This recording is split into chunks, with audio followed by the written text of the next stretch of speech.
അൽഹംദുലില്ലാഹ് വസ്സലാത്തു വസ്സലാമു അലാ റസൂലില്ലാഹ് വഅലാ ആലിഹി വസ്വഹ്ബിഹി അജ്മഈൻ. പ്രിയമുള്ളവരെ, ഇന്ന് സമൂഹത്തിൽ വളരെ വ്യാപകമായി കണ്ടുകൊണ്ടിരിക്കുന്ന ഒരു ദുസ്വഭാവമാണ് കളവ് എന്നത്. വാക്കുകളിലോ എഴുത്തിലോ യാഥാർത്ഥ്യങ്ങൾക്ക് വിരുദ്ധമായത് പ്രചരിപ്പിക്കുക എന്നതാണ് കളവ് കൊണ്ട് അർത്ഥമാക്കുന്നത് എന്ന് നമുക്കറിയാം. മതപരമായ വിഷയങ്ങളിലും വ്യക്തികൾക്കിടയിലും ബിസിനസ്സുമായി ബന്ധപ്പെട്ട രംഗങ്ങളിലും സോഷ്യൽ മീഡിയകളിലുമെല്ലാം കളവുകൾ വ്യാപിക്കുന്നതിന് നാം സാക്ഷികളാവാറുണ്ട്. ഇങ്ങനെ കളവ് പറയുന്ന ഒരു വ്യക്തിക്ക് ഉണ്ടാകുന്ന നഷ്ടങ്ങളെ കുറിച്ചാണ് നമ്മൾ മനസ്സിലാക്കുന്നത്. ഒന്നാമതായി, അയാൾ നന്മയുടെ വഴിയിൽ നിന്നും മാറിപ്പോകുമെന്നതാണ്. അല്ലാഹു സുബ്ഹാനഹു വ തആല പറയുന്നതായി കാണാം, ഇന്നല്ലാഹ ലാ യഹ്ദീ മൻ ഹുവ മുസ്രിഫുൻ കദ്ദാബ്. തീർച്ചയായും അതിരുവിടുന്ന കള്ളങ്ങൾ പറയുന്നവനെ അല്ലാഹു ഹിദായത്തിലാക്കുകയില്ല. അതുകൊണ്ട് തന്നെ കളവ് പറയുന്ന വ്യക്തി നന്മയുടെ സത്യത്തിന്റെ മാർഗത്തിൽ നിന്ന് വഴിതെറ്റിപ്പോകും എന്നതാണ് ഒന്നാമത്തെ നഷ്ടം.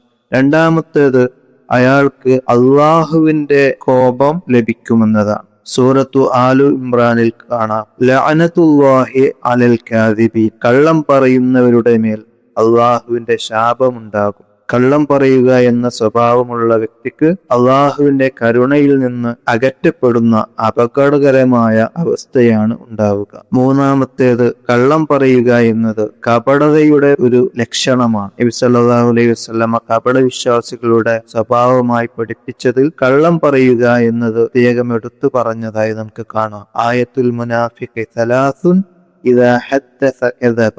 കപട വിശ്വാസികളുടെ സ്വഭാവങ്ങൾ മൂന്നാണ്. അതിൽ ഒന്നാമതായി നബി സല്ലല്ലാഹു അലൈഹി വസല്ലമ പഠിപ്പിച്ചത് ഇദാ ഹദ്ദസ കദബ, സംസാരിച്ചാൽ കളവ് പറയുമെന്ന്. അതുകൊണ്ട് തന്നെ കളവ് പറയുക എന്നത് ഒരു സത്യവിശ്വാസിയിൽ നിന്നും ഉണ്ടാവേണ്ട കാര്യമല്ല.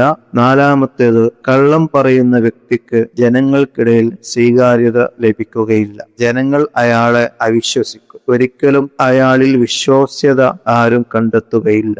നബി സല്ലല്ലാഹു അലൈഹി വസല്ലം പറഞ്ഞല്ലോ, വഇന്നൽ കദിബ യഹ്ദി ഇലൽ ഫുജൂർ. തീർച്ചയായും കളവ് അധാർമികതയിലേക്ക്, തെമ്മാടിത്തത്തിലേക്ക് നയിക്കും. വഇന്നൽ ഫുജൂറ യഹ്ദി ഇലന്നാർ. അധാർമികതയാണെങ്കിലോ നരകത്തിലേക്കും വഴി നടത്തുമെന്ന്. അതുകൊണ്ട് തന്നെ കളവ് പറയുന്ന വ്യക്തിയെ മറ്റുള്ള ആളുകൾ പരിഗണിക്കുകയില്ല.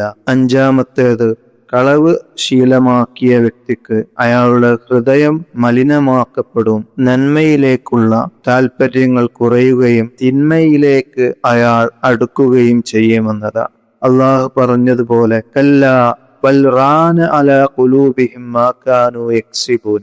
അവർ ചെയ്തുകൊണ്ടിരിക്കുന്ന കാര്യങ്ങൾ നിമിത്തം അവരുടെ ഹൃദയങ്ങൾ മൂടിയിരിക്കുന്നു.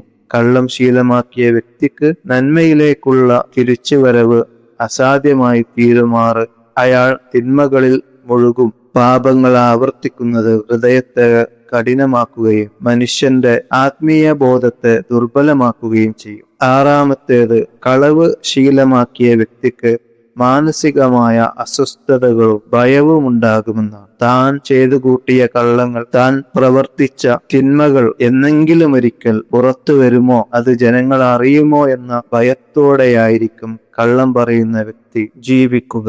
അതേസമയം സത്യസന്ധനായ വ്യക്തിക്ക് മനസ്സമാധാനത്തോടുകൂടി ജീവിക്കുവാനുള്ള സാഹചര്യം ഉണ്ടാവുകയും ചെയ്യും. അതുകൊണ്ട് സത്യവിശ്വാസികളായ നാം നന്മയുടെ സത്യത്തിന്റെ വഴിയിൽ മുന്നോട്ട് നീങ്ങുക. അല്ലാഹു തആല പറഞ്ഞ പോലെ, യാ അയ്യുഹല്ലദീന ആമനു തഖുല്ലാഹ വകൂനൂ മഅസ്സാദിഖീൻ. അല്ലയോ വിശ്വാസികളെ, നിങ്ങൾ അല്ലാഹുവിനെ സൂക്ഷിക്കുക, സത്യസന്ധരോടൊപ്പം കഴിയുക. അതുകൊണ്ട് ജീവിതത്തിൽ സത്യം പറഞ്ഞ് നന്മയുടെ വഴിയിൽ നടക്കുവാൻ റബ്ബ് നമുക്ക് അവസരങ്ങൾ നൽകട്ടെ എന്ന് പ്രാർത്ഥിച്ചുകൊണ്ട് നിർത്തുന്നു. വആഖിറു ദഅ്വാനാ അനിൽ ഹംദുലില്ലാഹി റബ്ബിൽ ആലമീൻ.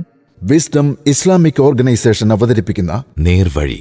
എല്ലാ ദിവസവും ഏതാനും മിനിറ്റുകൾ സാമൂഹിക, വൈയക്തിക, കുടുംബരംഗങ്ങളെ വിശകലന വിധേയമാക്കുന്നു.